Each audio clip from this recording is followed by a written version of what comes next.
Hi, everyone. This is July 23rd, 2020, and we are going to be talking about college. So, with $1.5 trillion in student loan debt and millennials having to delay purchasing a home due to student loan debt, and a graduation rate of only 60% in 6 years, clearly we need to rethink our college plan. So whether you are a parent helping your teen or your tween, or a college student on your own that wants to ensure that you have success, especially today, or maybe you are in the workforce and you're thinking, I wonder if a graduate degree will help me get where I really want to be. Let's talk about that and more.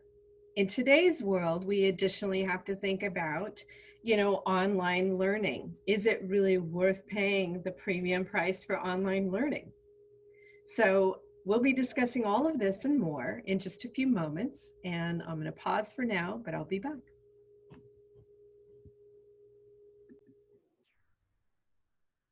So I'm back, and again, it is July 23rd, 2020. This is Natalie Pace. I am the author of The ABCs of Money for College. College loan distress, nope. College success without student loan distress. That's the subtitle. So college success without student loan distress. And again, it's called The ABCs of Money for College.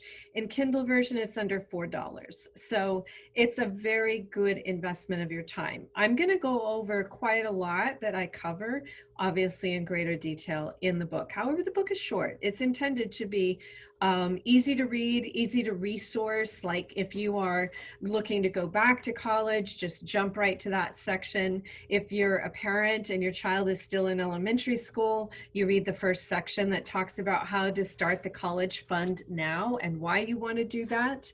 So, and also the different types of funds that you want to look at and how you can properly diversify it so you're not just riding a Wall Street roller coaster.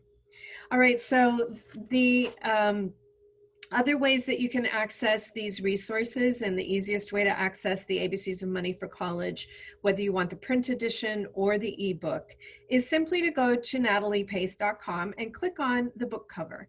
I'll share the screen so you can see what the book cover looks like. So if you get this, then you have the right book. And if you get anything else, it's an imposter.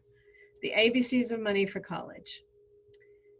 All right, so let's dig in a little bit. Again, I quoted a few of the statistics already, but I think it's really important to review the data. So there are $1.5 trillion in student loan debt. 60% of students graduate within 6 years. And if you are in a for-profit university, those are way down to 21%. So it's really important that you have a great plan that's right for you. And this year, when colleges are trying to charge retail but only teach online, it becomes particularly important for you to consider what's your best option. So we will be talking about quite a few things, but each one of these things, thinking about them now, means that you can design a plan that works for the next 6 or 7 years, rather than just saying, I'm going to apply to my 4 favorite universities, and then I'm going to have 2 backup plans, and whichever one accepts me and gives me the best deal, that's the one I'm going to. That's the kind of plan that has resulted in 40% of students not ever graduating, or at least not within 6-year period, and $1.5 trillion in student loan debt. So having your college plan being driven by a quote unquote college experience idea is not the best strategy. The best strategy is one that we're going to talk about today. And you can start by asking yourself 10 questions. I'm going to go ahead and read them. I'm going to let you look at my book cover while I do it. We'll go into each one greater depth, and then I'll show you some statistics to support why this kind of plan is actually data driven. So having the best of all choices is the best college plan for you. And we're going to get into it. So here we go. I'm going to let you look at this at the book cover while I tell you the 10 questions that you really should be asking yourself. So number one, the first question you should be asking yourself is, what is your ideal college experience? Number two, what is your talent? What are you naturally good at? What is your passion? What is it that you love more than anything? So if you were to consider talent and passion, what is the best university for you? And reach for the sky. Don't allow yourself to be, think, oh, well, I can't possibly graduate from that university because it's a private school and it's so expensive. It's really interesting because when I was a teenager and I was looking at the college brochures, I ran across a college brochure of USC, and I was a very, economically challenged youth living in a very economically challenged area in southeastern Arizona. And I really didn't see how I could I loved the school naturally. I was immediately drawn to it. But it was so expensive, and I thought there's no way I'm ever going to graduate from there. So I put it out of my mind. And guess where I ended up graduating from? And by the way, very close to the top of my class, summa cum laude. And, I couldn't be happier. They gave me the Dean's Scholarship, and I graduated with less than $10,000 in student loan debt. My college degree that most people were paying $250,000 for, that was great. That was a great deal.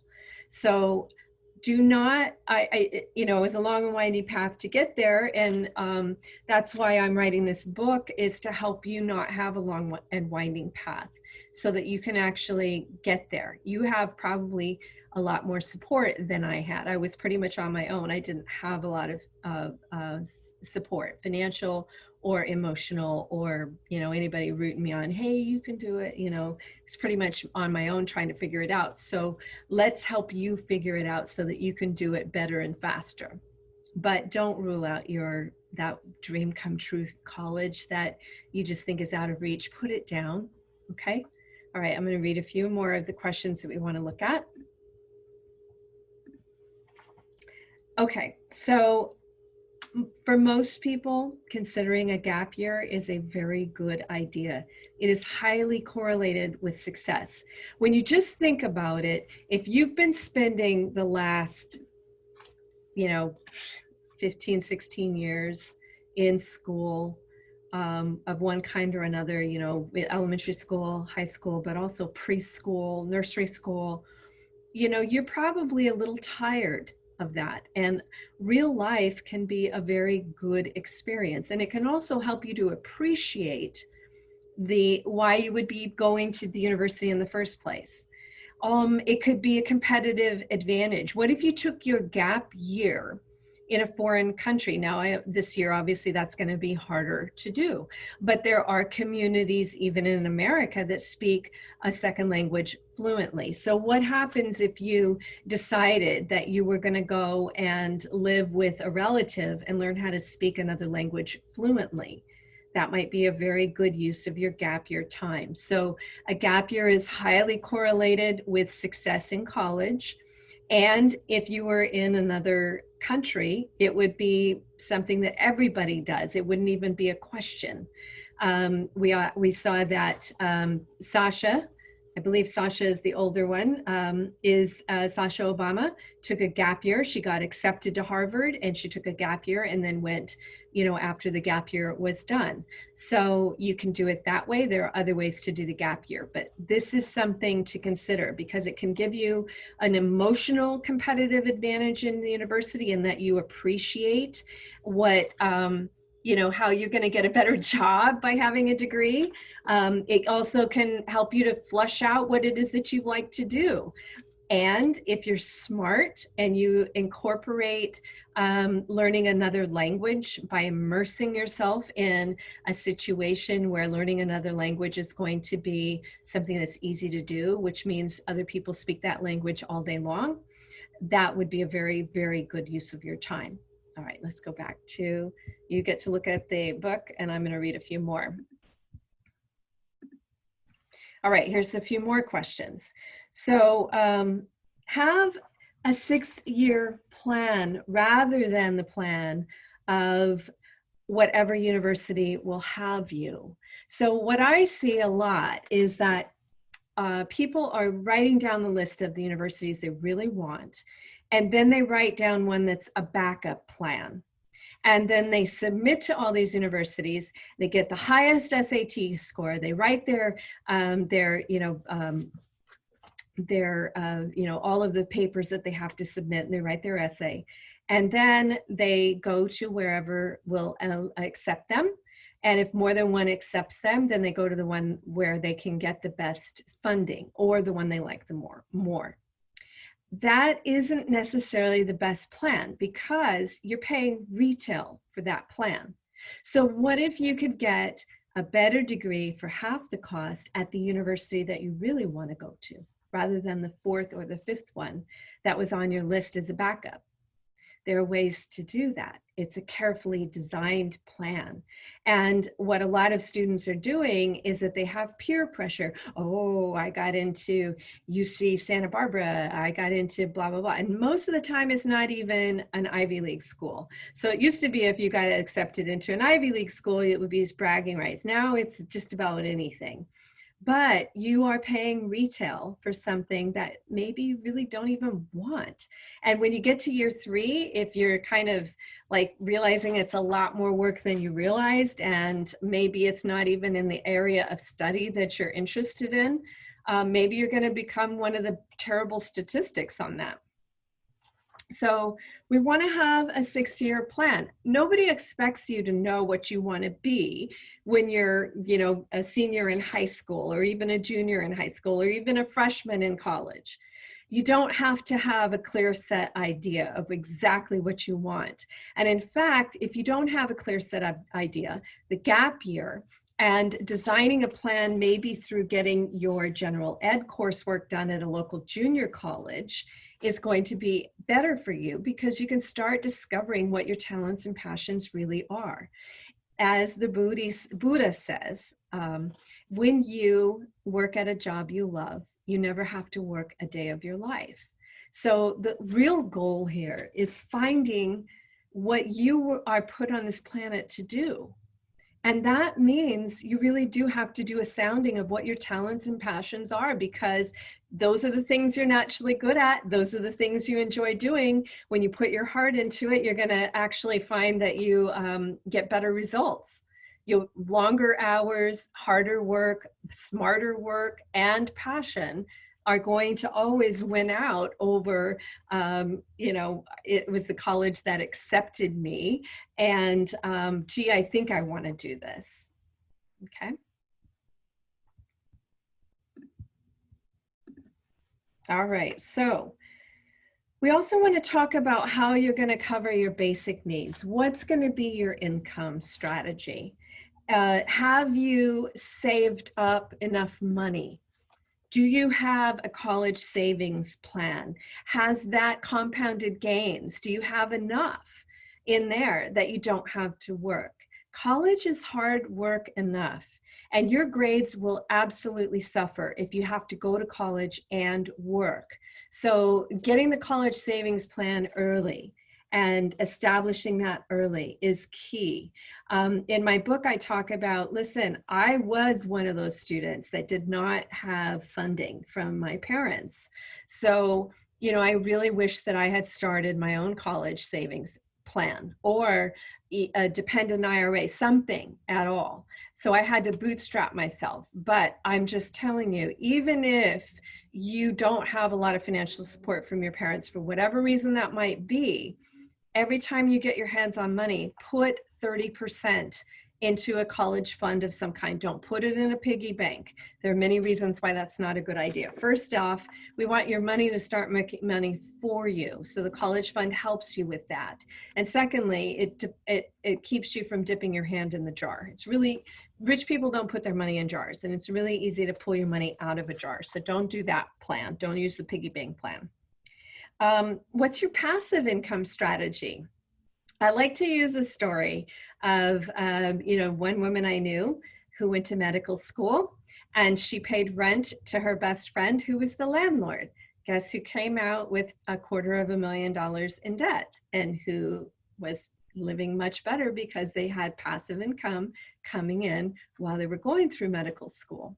So when you're thinking about income, can you, and, I've known many people throughout my life who've done this very successfully and very well. Can you be the person that buys the place and rents out the other bedrooms? And that becomes not only covers your mortgage, but also passive income, so you don't have to work. All right, so one other thing, when we're talking about whether or not maybe trade school is right for you. So if you're someone who's more tactile, who works more with your hands, then, obviously you're going to be thinking about, oh, should I just go to trade school? Well, if you really look at the trade schools and you really look at the student feedback, what you're going to discover are that these for-profit universities, many of which offer a lot of trade school certifications, their graduation rate is only about 20%, and they're expensive. Whereas a lot of different professions will allow you to be an apprentice and to earn your way. You can actually earn money while you're working, earn your way into the certification instead of paying your way and maybe not graduating, maybe not getting the certification at all.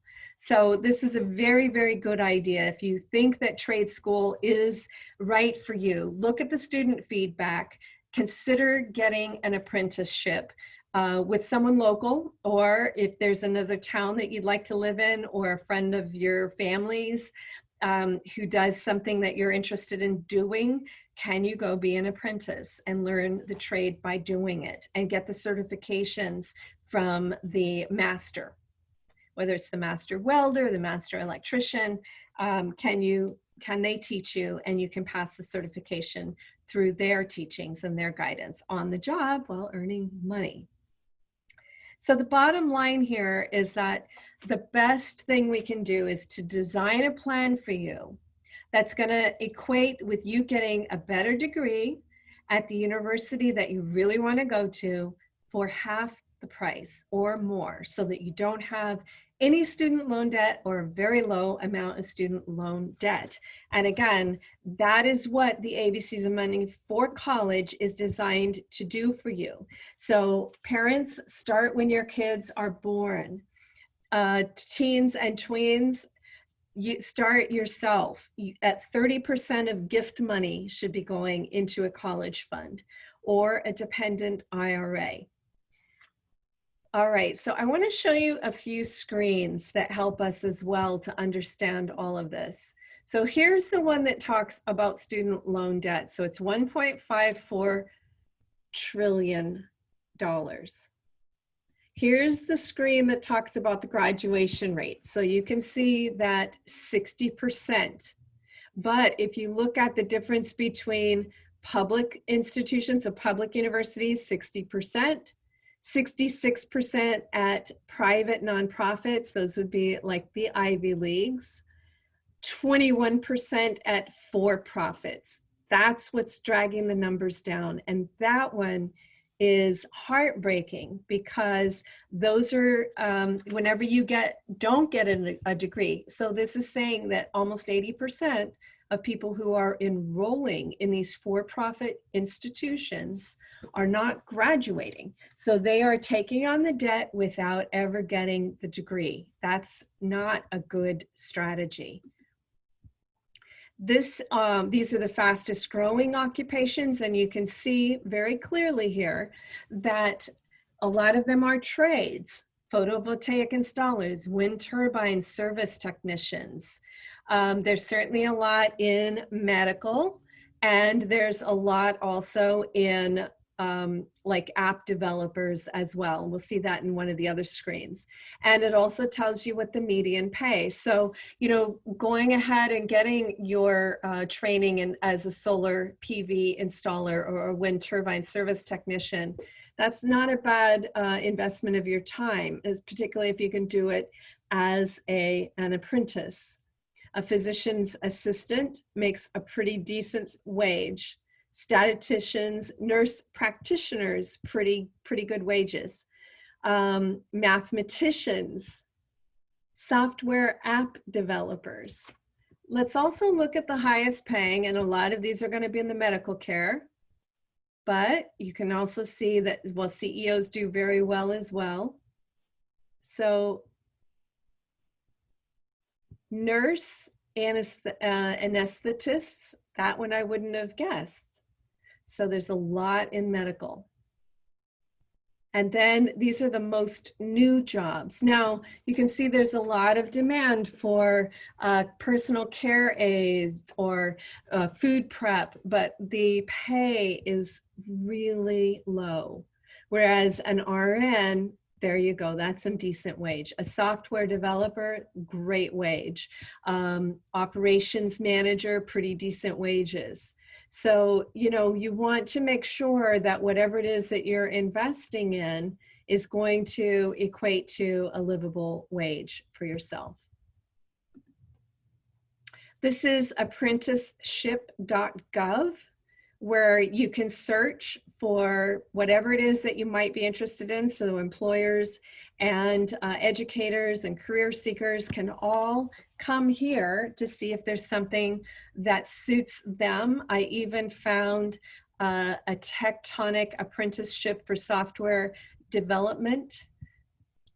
So there are more opportunities for you, but if you are just saying, you know, I want the college experience and that's what's driving your decisions, then you might end up on the other side with a lot of student loan debt. And it's really, really hard statistics. So a lot of people are graduating from college and the payment on their student loan debt is more than I paid for rent when I came out of college. So it's really, really important for you to design a plan that's going to keep your student loan debt low, that's going to keep your chances of graduation high, that's going to keep your chances of graduating and getting a degree in something you actually care about and like doing and are naturally gifted at. That's going to be the game changer. So again, there's a lot of strategies. There are a lot of strategies in the ABCs of Money for college. I do encourage you to read it. It's only 100 pages. So again, it's action-based, data-driven strategies that can actually achieve exactly what I told you. Okay, so I want to give you a few more resources and then I'll be signing off. So here's a few more that I want you to look at. Here's the homepage at nataliepace.com. And if you just scroll down, you're going to find the ABCs of Money for College. And if you click on that, then you're going to easily find that you can order your Kindle for $3.49, or you could order a paperback for $8.99. Also, if you and or your parents are interested in earning money while you sleep or investing the money in your college plan, then consider joining me for my 3-day investor educational retreat, October 3rd through the 5th. Students get a great rate. So just call 310-430-2397 or email us at info@nataliepace.com. If you click on this banner ad, then it goes to the actual flyer page, and there you can discover the hours and what you're going to learn and the pricing and all of that. One headline is that if you register by the end of this month, so by July 31st, you're going to get the best price. So you do want to look at this now with your parents. All right, so thank you for joining me. Best of success in college. My real wish for you is that you discover exactly what you're here on the planet to do, that you are supported all along the way, and that you enjoy the journey. I will tell you this, when you get on your path, that path that was really designed for you, the one that you're supposed to be on, it's like angels come from the sky to help you on your journey. So That doesn't mean that you just pray and that the angels will come from the sky and guide you along the path. You have to do the work. So you have to start figuring out. And again, this is not going to be by taking the tests that you get at college. At college, I took those tests and they told me I should be a physical therapist. And so I started out, in pre-med. And you know what? That test didn't ask the most important question. Do you actually like medicine? And the answer to that is I faint at the sight of blood. So if I had not been listening to the college counselor and the tests, and I just been sounding my own passions and my own talents, I would have known that pre-med was not right for me from the get-go. So that's what we want to do here with you, is to ask the right questions and to be guided by the answers and by the data to the pathway to our dreams. All right, so thanks again for joining me. Do check out the ABCs of Money for College. As you can see, I'm not going to get rich on you buying that book, but you could. All right, I'll talk to you soon.